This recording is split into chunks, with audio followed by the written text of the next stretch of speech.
네, 이어서 후보들의 돌봄 공약을 살펴보겠습니다. 대선 후보들은 하나같이 시설을 늘리고 돈을 더 풀어서 돌봄을 국가가 책임지겠다고 약속했습니다. 그런데 구체적인 이행 계획이나 실현 가능성의 핵심 척도인 예산에 대한 언급은 찾아보기가 힘든 현실입니다. 서진석 기자가 취재했습니다.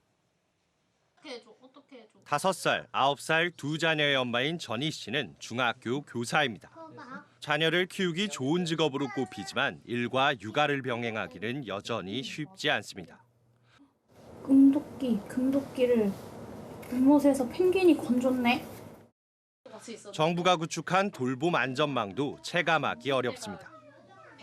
코로나 시작되고 나서는 정말 갑작스럽게 상황이 바뀌는 경우가 굉장히 많은데 그럴 때 결국에는 친정 부모님이 아닌 경우에는 아이를 맡길 수 있는 곳이 없지 않나.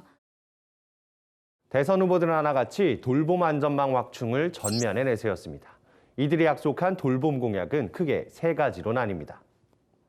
우선 초등 돌봄 교실 확대입니다. 어린이집과 유치원에선 저녁까지 아이를 봐주는데 초등학교에 입학하자마자 돌봄 안전망이 뚝 끊겨버리는 현실을 보완하겠다는 겁니다. 더불어민주당 이재명 후보는 초등학교 3시 동시화 교재를 도입하고 돌봄 교실을 7시까지 연장 운영하는 공약을 제시했습니다.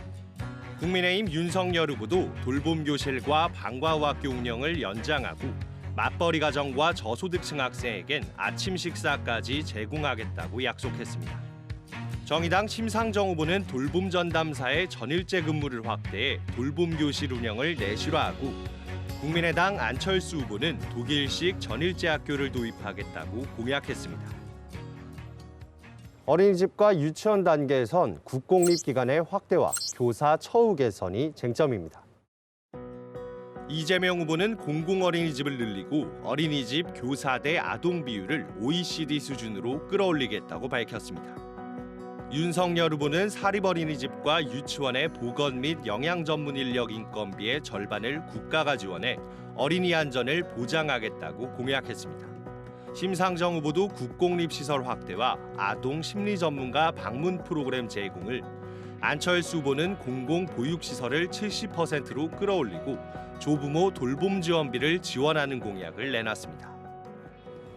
직접 아이를 돌보고 싶은 부모들을 위한 지원도 빼놓지 않았습니다. 육아휴직의 기간과 급여를 늘리겠다는 건데요.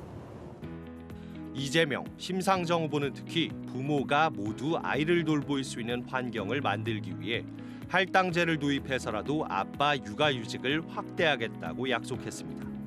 윤석열 후보도 육아휴직을 최대 3년간 보장하고 육아 재택근무를 보장하는 기업엔 인센티브를 제공하겠다는 공약을 내놨습니다. 안철수 후보는 기존 사회보장제도를 활용하는 등 마음 편히 육아휴직을 쓸 수 있는 환경을 마련하겠다고 공약했습니다.